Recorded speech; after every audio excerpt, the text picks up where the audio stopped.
who know what it's like to feel like those shepherds and says, oh no, not this time, shepherds. This time it's not about the priests or the Romans or the muckety-mucks or those who seem to have it all together. God sees you, and this time it's about you. You see, for God, the Christmas story is always a personal story.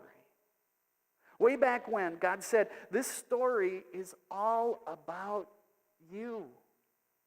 He said, this year, things are different. This time, it's not about Rome. It's not about Caesar. It's not about the temple, the priests, or all those who look down on you or put you down or drag you down. It's not about what your family thinks about you or your neighbor or your buddies. Folks, if you hear nothing else tonight, hear this.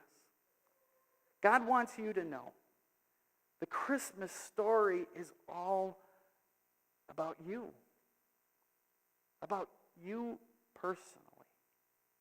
See, this time it's all about you. It's not about how straight the Christmas tree stands in your living room or the decorations or the lights or how much baking you do or the stack of presents under the tree or even how prepared you feel. You see, God wants you to know this story is personal. God knows, like Mary and Joseph and those shepherds, that you have your share of fears. You have your worries. You have your struggles, your insecurities that seem to be a part of your everyday routine. The everyday ordinary that just seems to be a part of your life. The everyday ordinary that you've become all too accustomed to. You know your own share of darkness, just like Mary and Joseph, but here's the deal.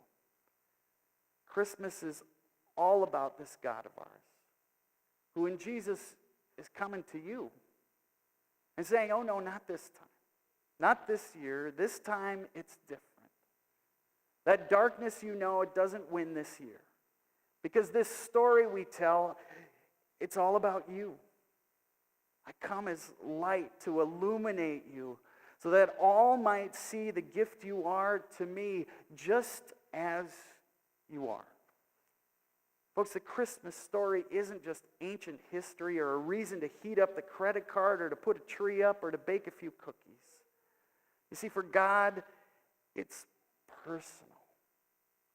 This story is personally addressed to you and to me. And now don't let this get to your head this year. But for this God of ours, believe it or not, this very year, the Christmas story is all about you. And you, and you, and you, and you. Turn to your neighbor and say, you.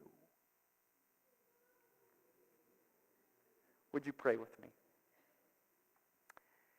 Gracious God, amidst the hustle and bustle of the season, we can get lost in details, we can get lost in shopping, we can get lost in all that's going on around us. But you will remind us today that this story was specifically addressed to Mary, who was afraid, to Joseph, who was confused, to those shepherds who are outcast. The story was for specific people. That story is also meant for us. It's personal. And for that we give you thanks. Amen.